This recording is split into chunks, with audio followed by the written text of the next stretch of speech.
A mainstream designer that has finally managed to stay in my collection? Yup, it's that good.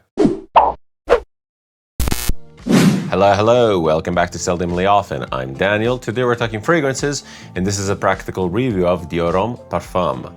These reviews are for fragrances I have a lot of experience with, multiple wears in many situations, and are meant to give you a general idea of what it feels to wear the fragrance. As per usual, I do a lot of research before buying fragrances these days, but I don't really like to go into details about notes and accords, as I don't really feel that they help the end user. I'd rather talk about the wear experience as a whole. Yup, you've heard me right. Today we're talking about a designer, and one of the best designers out there at that. Dior Homme Parfum has only recently landed in my collection, and I have to say that I'm completely blown away by the complexity, by the smoothness, by the elegance, and just by the sheer beauty of this thing.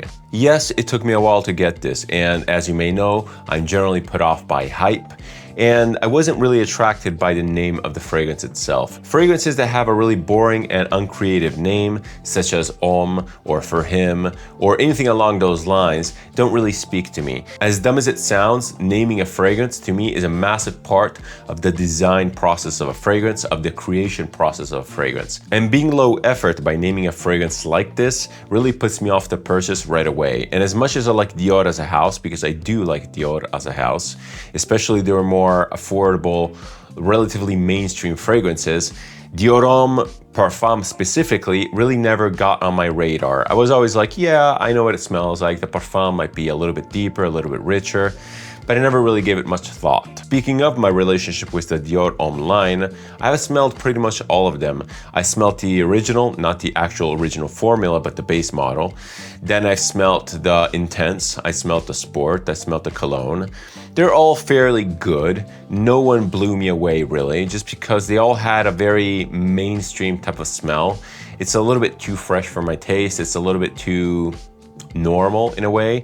So I never really got my nose on parfum because I thought that it would be just another version of the same sort of scent profile, just a little bit more intense. And boy was I wrong, because this smells nothing like Dior Homme or nothing like Dior Homme Intense. This has a much richer, a much more potent and bassy undertone. It's just overall really great. As you probably already know, the Dior Homme line is incredibly popular. Even on fragrance sites like Fragrantica or Parfumo, these fragrances, the whole line, have incredibly high marks. And yeah, I kind of was not attracted to be smelling like a lot of other people. These are not necessarily expensive fragrances, but they're affordable enough and the brand is known enough that I feel that they're very good sellers for the house. When I first bought the parfum, and by the way, I blind bought this out of sheer curiosity and faith in the brand, I decided to go with the parfum because on paper at least, it would smell very dark, very leathery, very makeup-y, and I was kind of hoping that that would deter a lot of the audience. Also, the high price and relatively low availability, at least in the US, maybe would have made this a little bit more stand out from the rest of the brand. And when I actually got to smell this, to spray it on and to give it a full wear, I was actually really happily surprised about the scent profile. It's quite unique, it's very powdery, it's not necessarily overly masculine to my nose at least, and I feel that not many men would feel super comfortable about wearing this. So yes, I find Dior Homme Parfum incredibly interesting, although very, very linear. But that's not necessarily a critique. This is very, very perfumey at heart, and everything about the brand, everything about this release really screams perfumey. And to everyone that feels that this scent is too heavy, too powdery, and too dark, I actually think that this is very wearable in many situations. I actually feel that this would serve well as a 3 to 4 season scent. It wears remarkably light due to the powderiness, due to the extreme dryness of it. And even in summer nights, I think that you could easily pull this off and get great reactions. But we'll get into the scent profile later after a presentation. And here, Dior, I have to say, they did a really, really great job with the line. All the perfumes from the Dior Homme line look exceptionally good. They feel weighty, they feel well made. The bottles are very, very well made, no seams, very shiny, very elegant and very classy. The one thing I really don't like are these caps. They're plastic, I get it. Making such a thing out of glass would be very expensive, very fragile, and very difficult to manufacture. But the plastic cap is kind of shiny, it scratches easily. I'm not a huge fan. I almost would rather go for like a shiny black metal cap. I think it would just look overall better and classier. The cap clicks firmly into place. It sort of has this translucent type of thing going on. You know what? Overall, I don't really mind it. It fits the bottle vibe, it fits the brand. It's fairly iconic. It is what it is. I'm not going to complain. The atomizer is definitely one of the highlights of this presentation. All Dior atomizers are absolutely incredible. Very beautiful, very pressurized, easy to aim. They spray a ton of liquid. Truly some of the best in the game. Let's give this a couple sprays. I've been wearing this as my scent of the day many times. It's beautiful, it's rich, it's enveloping, it's powerful, and I feel that it's actually very, very versatile. The rest of the bottle design, as I mentioned, is really high-end.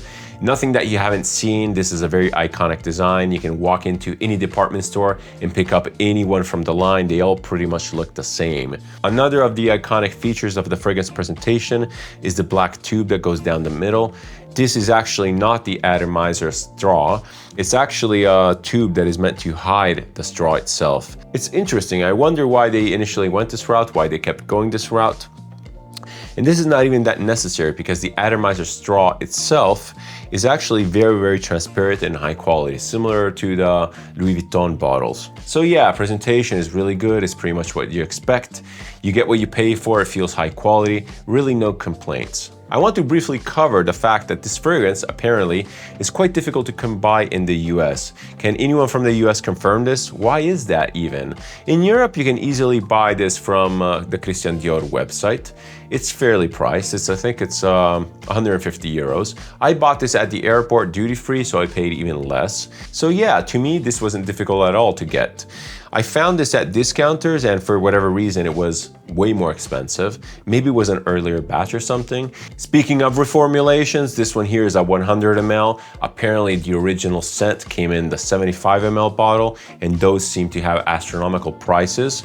I don't know anything about that. I have only smelled this one here, so I'll be talking about the current version, the one that you can currently buy in 2024. Okay, so on to the scent profile for Dior Homme Parfum. What does this smell like? A lot of the videos and a lot of the reviews online talk about how much the Dior Homme line smells like makeup.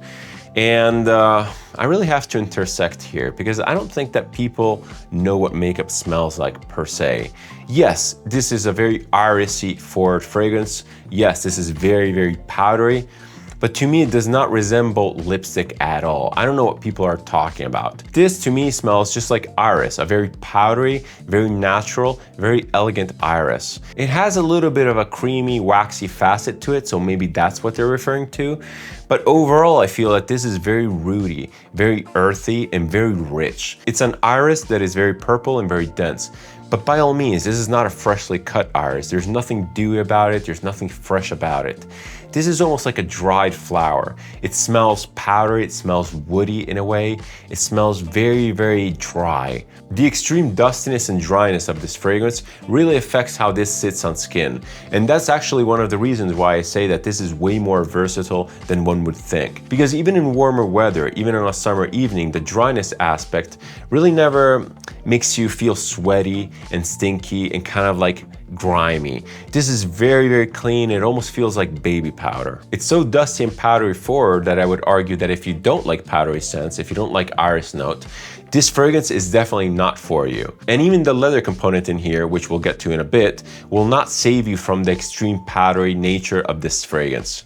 I feel that the leather component in here, yes, it's present, yes, it's detectable, but it's more of a fine nuance to the powderiness, and it gives it a little bit more of an edge and a little bit more of a character. It does not detract from the baby powder nature of this fragrance. Recently, I've smelled fragrances that have a similar powdery vibe to this, namely Suavissima by Parfum Roma. The other one that has a similar powdery aspect is actually Abanita by Molinard. Obviously, both of those fragrances have a lot of supporting notes that make them very different from this, but the powderiness, the massive powdery notes that are in those fragrances are very, very similar to this. And by all means, this is not my only experience with Iris. I have many other Iris fragrances, but they all smell a little bit different and none are so powdery forward. Even if you take something like Viole Nere by Meo Fuscioni, which is an extremely Iris forward scent, it smells nothing like this. It is, yes, powdery, but it's a much more damp type of earthy smell. It's much more like wet stone. It has a lot more poetry in here. I tend to really like this. I think it's really appealing. And it just fits a daily type of smell. It fits a signature scent type of approach. Dior Homme Parfum is not a complex fragrance. It's very linear in its development. It's very linear in its picture. It's not narrative. It's not meant to be any of that. This is a very perfumey type of fragrance. You can wear it without thinking twice. The beauty of this is actually within its simplicity. The way it effortlessly conveys a presence, an image. It has a super high elegance. It's very wearable in many situations, yet it has this aura of elegance and confidence about it. It's so well done. It's so well designed. I love it. So yeah, as I mentioned, this is definitely not a transition monster. You pretty much get everything all at once. You get the powdery aspect and the leather background. And in the deep dry down, basically the powdery aspect mellows out a little bit and you get a little bit more of that leather. So they kind of like trade places in first seat. But other than that, it's very, very predictable, very, very linear. General longevity and performance on this thing are absolutely amazing. I easily get 10 to 12 hours plus. Even if I spray it under my shirt, I still get whiffs of it all day. And again, the fact that it's so linear makes it so that the scent smells pretty much the same throughout the wear, even down to the deep dry down. The projection is there, even 8 hours down the road. It often happens that if I spray this in the evening, the next morning I can still easily detect it on my skin, easily detect it on my clothes. It's incredibly potent, yet it's not in your face. It's very mellow, very elegant, very pleasing, and I would almost dare to say mass appealing. Day wear, office wear, evening wear, special events wear, this to me covers it all. I almost dare to say that I could even wear this to the gym. And this is due to that extreme powdery aspect that almost soaks up the sweat. It really covers any type of body odor. It just gives you that clean feeling that really permeates throughout the day. Funnily enough, despite the name of this fragrance being Homme, I feel that the scent itself is actually quite unisex. And I would have zero issues with a woman, a confident woman, pulling this off because I think it would wear very, very well. Age-wise, this is also incredibly versatile. You could probably wear this from your late teens, early 20s. But more realistically, I feel that this is a little bit more of a grown-up type scent. It's not mature and it doesn't lean old man by any stretch of the imagination. But there's something about it. There's something about the elegance about it. There's something about the confidence that you really need to be a little bit more put together in order to pull this off. It's very pleasing, and this is definitely not one of those scents that would end up wearing you, as they say. It just requires a degree of confidence and a degree of maturity, and it might make you a little bit self-conscious if you don't really feel that way, and if the scent profile is not your thing. Overall, I really like Dior Homme Parfum. It's an excellent scent, extremely well designed, very versatile, very elegant. It has really everything that you could ask for from a designer fragrance. Even at the retail asking price of 150 euros for 100 ml, I feel that this is absolutely worth it. You would get a ton of wears out of this bottle. You don't need many sprays. 3 sprays are more than enough for daytime use. If you want to stand out a little bit more in the evening, you can go maybe 4 to 5, but you really don't need much more than that. And this thing will last a really long time, super good longevity, really good presence. It's an absolutely amazing scent profile that can be either worn on its own as a signature scent, and this is what I would definitely do, or it could be paired with one of the lighter options from the line to give a little bit more nuance, especially if you're into a little bit more of a fresh type of presentation. Have you had any experience with the Parfum version? Do you like it more than the Intense? If you have any opinions or comments, please leave them down below. I'm always interested in your guys' opinion, and I can't wait to hear more. For all of you guys that have not smelled this, I really would advise you to get your nose on it. Get a sample, get a decant, have a sniff at the airport, maybe at the mall. Ultimately, I'm happy to say that the hype is real. This is one amazing designer fragrance. If you like this type of content, if you like my approach to video, feel free to subscribe. It always helps the channel and it's massively appreciated. If you want to interact with me, you can leave a comment, suggestion, opinion, or anything else down below. I always reply and I always keep the conversation open. Thank you so much for watching. Thank you so much for your time. Until next time, many more videos to come. See ya and cheers.